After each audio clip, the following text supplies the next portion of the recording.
नमस्कार। Mahatma Phule English school Deglur इस app में आप सभी का स्वागत है। मैं सुजीत मुकुटकर, हिंदी अध्यापक। आज इस वीडियो के माध्यम से हम व्याकरण का विराम चिन्ह यह घटक देखने वाले हैं। तो आइए शुरू करते हैं आज का ये वीडियो। तो छात्रों, विराम चिन्ह जिसको हम अंग्रेजी में पंचुएशन मार्क कहते हैं, पंचुएशन मार्क। तो विराम चिन्ह की जरूरत क्यों है,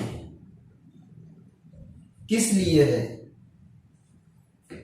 तो इसके पहले हम इसके बारे में थोड़ा चर्चा करने वाले हैं कि क्यों विराम चिन्ह का उपयोग किया जाता है। इंसान ने जब जन्म लिया है तब उसको अपना पेट भरने के लिए जो भागदौड़ करनी पड़ती है, दिन भर वो हमेशा भागदौड़ करता रहता है।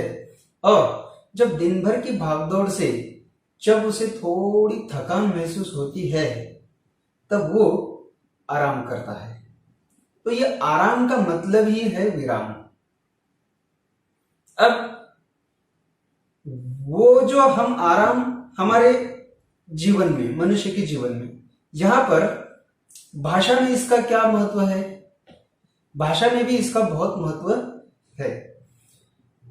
जब हम एक लेख पढ़ते हैं या एक परिच्छेद पढ़ते हैं तो उस परिच्छेद में शुरू से लेकर अंत तक ऐसे ही कंटिन्यू पढ़ते रहते हैं क्या? नहीं। तो हमें बीच बीच में कहीं रुकना पड़ता है। उसके जो पढ़ते समय जो हाव भाव हमारे चेहरे पर आते हैं, कुछ ऐसे हाव भाव होते हैं जो विराम चिन्ह की वजह से पहचाने या जाने जाते हैं। या पढ़ते पढ़ते हमें थोड़ी देर कहीं रुकना है, कहां पर ज्यादा देर रुकना है, कैसे पढ़ना है, ये सब हमें इन विराम चिन्ह से मालूम होता है।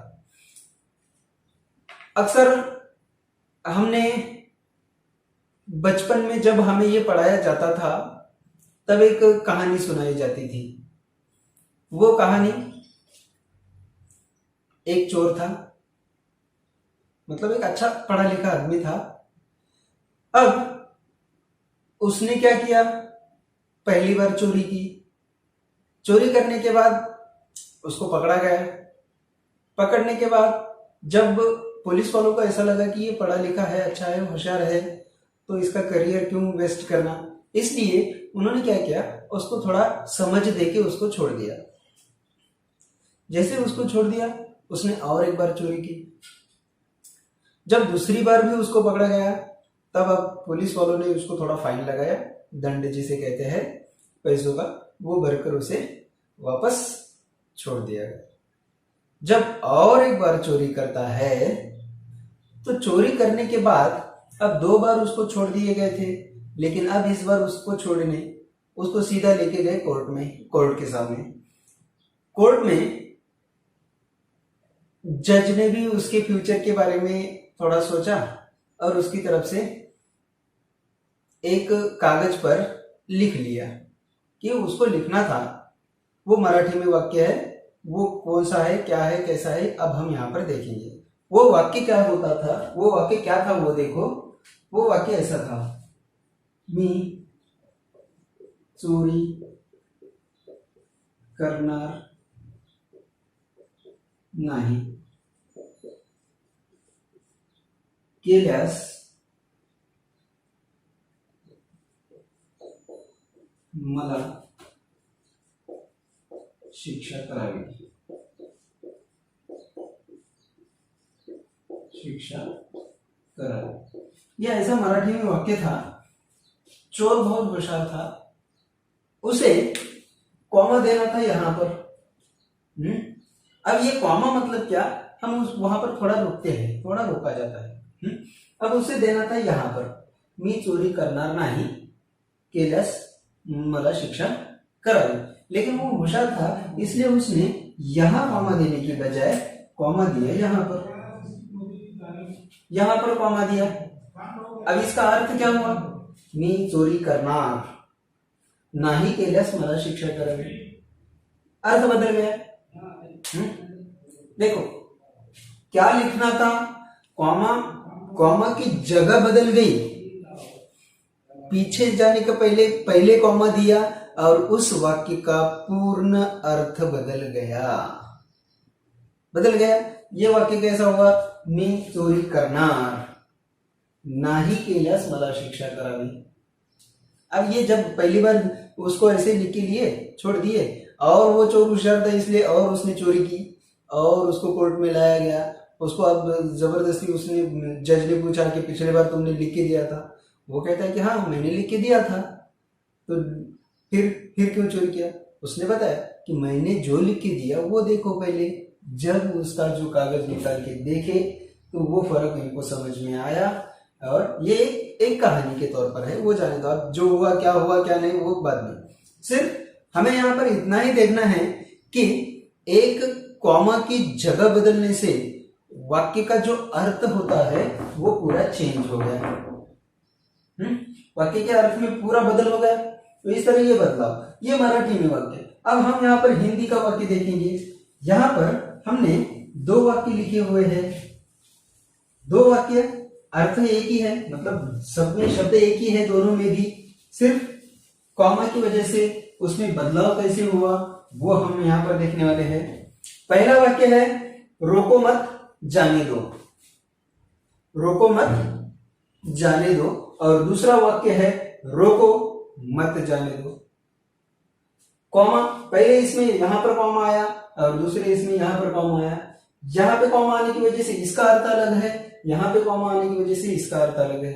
हालांकि सभी शब्द एक है, वाक्य रचना भी सेम है, सिर्फ फर्क है कॉमा का।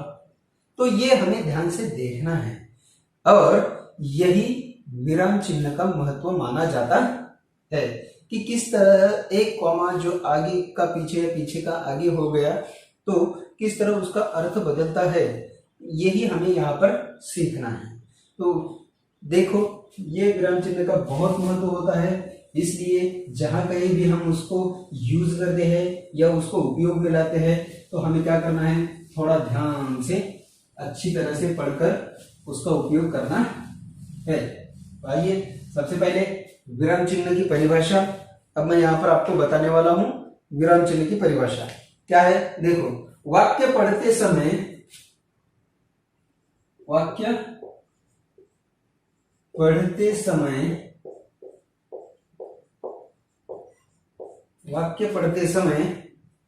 कहाँ रुकना,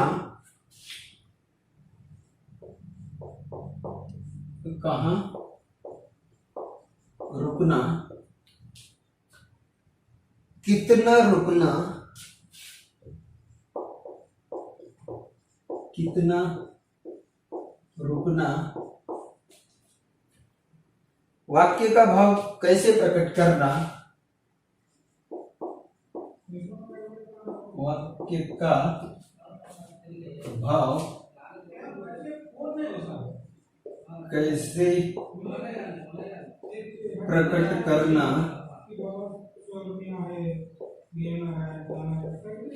प्रकट करना, इत्यादि बताने के लिए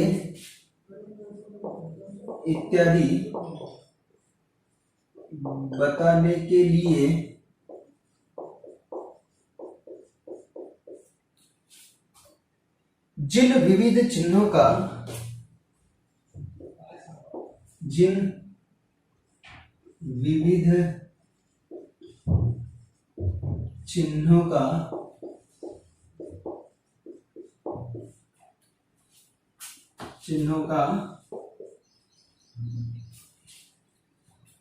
प्रयोग किया जाता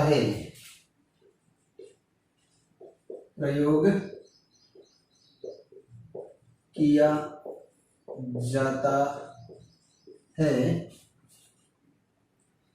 उन्हें विराम चिन्ह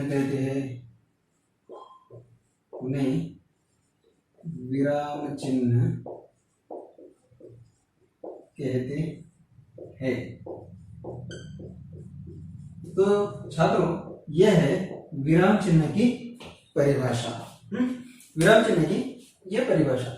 इसमें क्या बताया, वाक्य पढ़ते समय कहाँ रुकना, कितना रुकना, और उसी के साथ साथ वाक्य का भाव कैसे प्रकट करना है। वाक्य पढ़ते समय कहाँ पर रुकना है, कितनी देर रुकना है, और उस वाक्य का भाव किस तरह प्रकट करना है इत्यादि बताने के लिए, ये जो बताने के लिए हम जिन चिन्हों का प्रयोग करते हैं उन्हीं चिन्हों को हम क्या कहते हैं, विराम चिन्ह। अब हिंदी भाषा में विराम चिन्ह लगभग, वैसे तो बहुत है, हमें उन सभी के बारे में देखना नहीं है। हम जो भी महत्वपूर्ण विराम चिन्ह हमें है वही हम यहाँ पर देखने वाले हैं। विराम चिन्ह अगर देखेंगे तो वैसे बहुत निकलते हैं, सिर्फ हमें यहाँ पर 11-12 विराम चिन्ह के बारे में देखना है। तो वो विराम चिन्ह कैसे है, क्या नहीं, वो देखेंगे। लिखो अब यहाँ पर, विराम चिन्ह निम्नलिखित प्रकार के होते हैं। विराम चिन्ह निम्नलिखित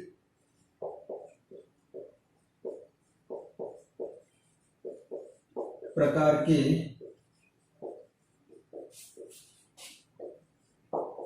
होते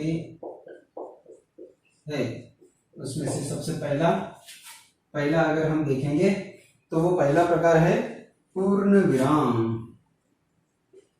पूर्ण विराम, इसके सामने कोष्टक में इसका हम चिन्ह भी देखेंगे। तो पूर्ण विराम हिंदी भाषा में इस तरह होता है, जिसको हम इसको खड़ी पाई भी कहा जाता है। इसको अगर देखेंगे तो अब हिंदी की शुद्ध हिंदी की भाषा में इसको खड़ी पाई कहा जाता है। इसको अगर हम अगर कहेंगे पूर्ण विराम, और अंग्रेजी में अगर इसको देखेंगे तो फुल स्टॉप। अब पूर्ण विराम कहाँ पर उपयोग होता है, वाक्य समाप्त होने के बाद। वाक्य समाप्त कब होता है, जब उसको अपने भाव प्रकट किया जाता है, जब वो भाव पूर्ण बताने के बाद पूर्ण होते हैं, तो वो या उसको जो कुछ भी बताना है या उसकी क्रिया पूर्ण होती है। तो ये जो भी है, क्रिया पूर्ण होने के बाद जो चिन्ह हम देते हैं वो पूर्ण विराम होता है। पूर्ण विराम देखो अभी, विधानात्मक वाक्य पूर्ण हुआ है। विधानात्मक वाक्य पूर्ण हुआ है। विधानात्मक वाक्य पूर्ण हुआ है, यह दिखाने के लिए, यह दिखाने के लिए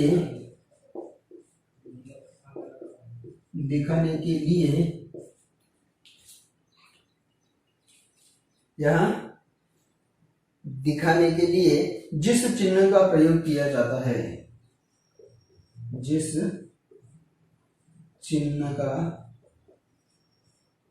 प्रयोग किया जाता है, जिस चिन्ह का प्रयोग किया जाता है उसे पूर्ण विराम कहते हैं। उसे पूर्ण विराम कहते हैं।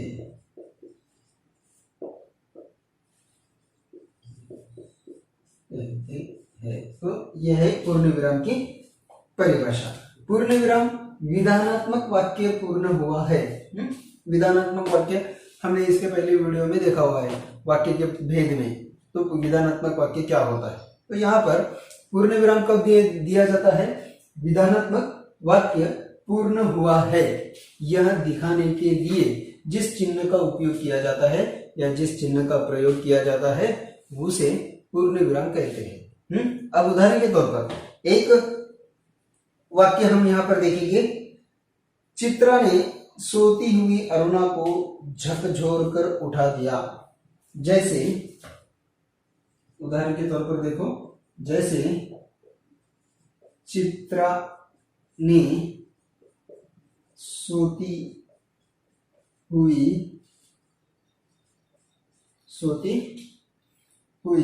अरुणा को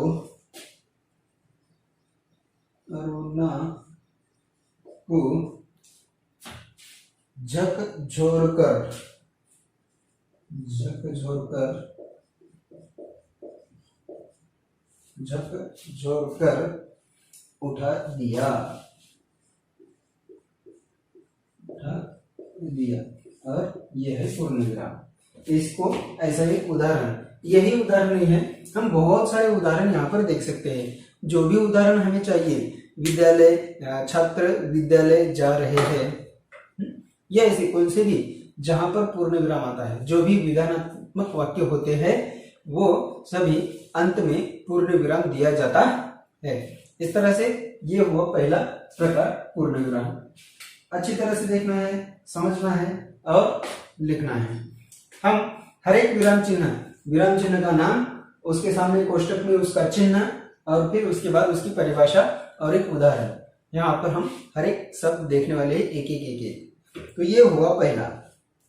अब इसके बाद हमें दूसरा, इसका जो दूसरा प्रकार है वो देखना है।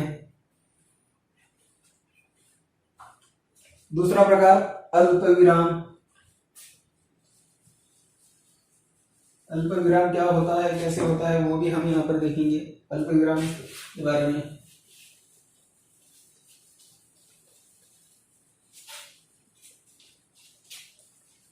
अल्प विराम को अंग्रेजी में कॉमा कहा जाता है।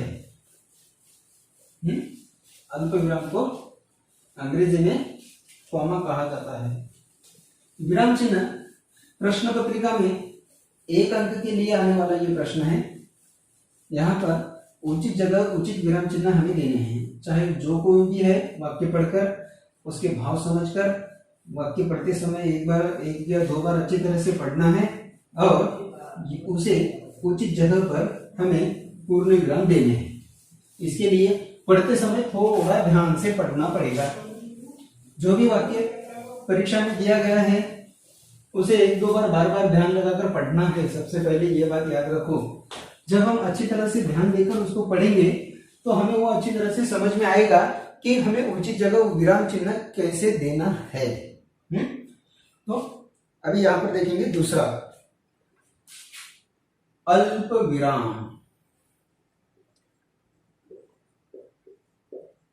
अल्प विराम, इसके सामने इसका जो चिन्ह है ये नीचे की जगह है। चिन्ह देते समय भी थोड़ा ध्यान रखना है। जहां कहीं भी हम चिन्ह देते हैं थोड़ा ध्यान रखो। अगर ये चिन्ह नीचे की जगह अगर ऐसा ऊपर दिया जाता था, ऊपर क्या होता था, जैसे हम अंग्रेजी में दिया जाता है अपोस्ट्रोफी, इसको कहते हैं अपोस्ट्रोफी, वो हिंदी में वो नहीं आता है। इसलिए चिन्ह देते समय भी हमें थोड़ा ध्यान रखना पड़ता है। हम चिन्ह नीचे दे रहे हैं या ऊपर दे रहे हैं, उस पर भी थोड़ा निर्भर होता है, इसलिए ध्यान देना है थोड़ी। कॉमा, इसको हम क्या कहेंगे, अंग्रेजी में इसको कॉमा कहा जाता है और हिंदी में इसको अल्प विराम। ये जब चिन्ह दिया जाता है तो नीचे देना है, ऊपर नहीं देना है। तो देखो अल्प विराम के बारे में, वाक्य बोलते समय, वाक्य बोलते समय, वाक्य बोलते समय बीच बीच में ठहरने के लिए, बीच बीच में ठहरने के लिए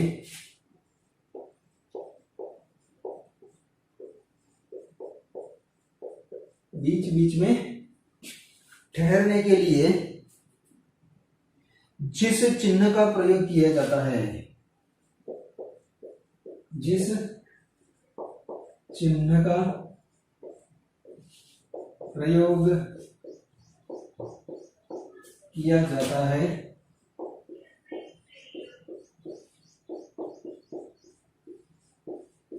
प्रयोग किया जाता है, उसे अल्प विराम कहते हैं,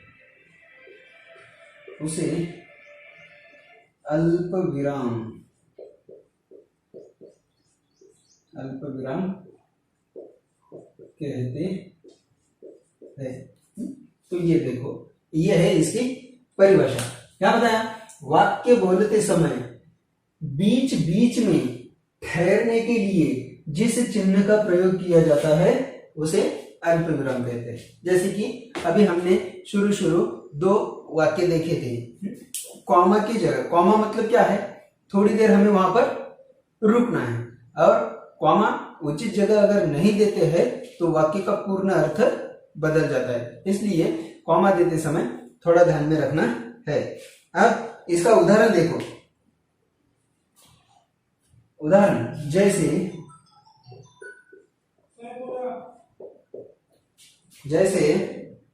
चलो जरा सैर करें।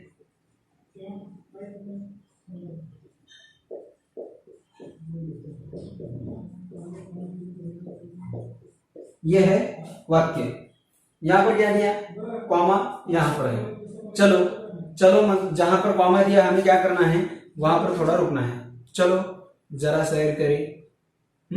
वाक्य पढ़ते समय ध्यान से पढ़ना है। इसीलिए ये जो भी विराम चिन्ह होते हैं, जहां कहीं भी दिए जाते हैं, वाक्य थोड़ा ध्यान से पढ़कर विराम चिन्ह का उपयोग किया जाता है। हो गया तीसरा प्रकार यह है अर्धविराम।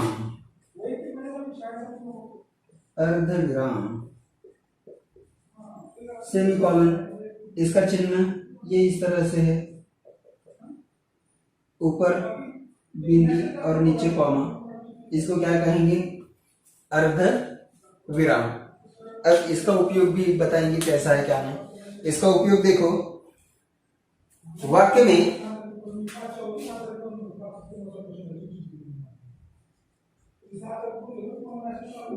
में जब ठहराव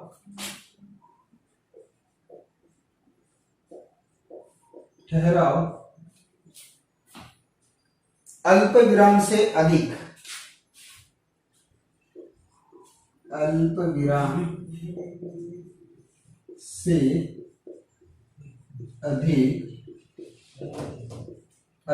से अधिक और पूर्ण विराम से कम हो, और पूर्ण विराम से कम हो तो अर्ध विराम का प्रयोग किया जाता है। तो अर्ध विराम का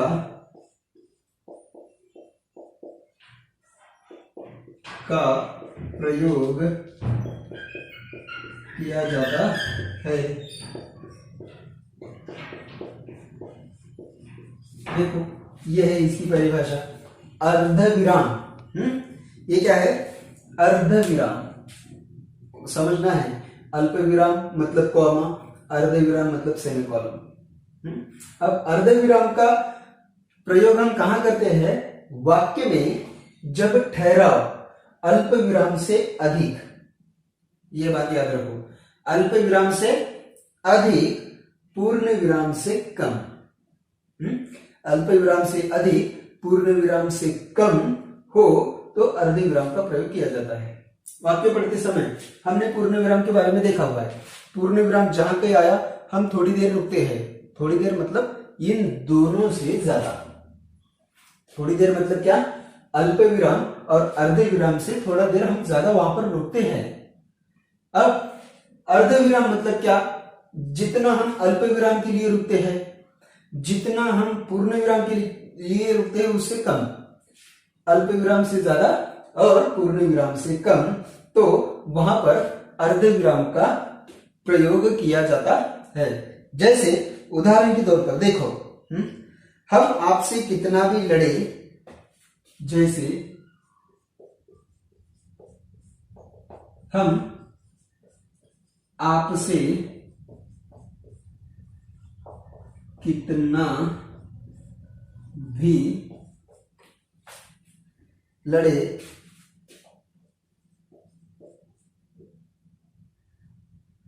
टकराए,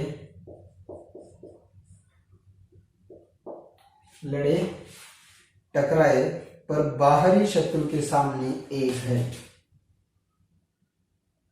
पर बाहरी शत्रु के सामने एक है।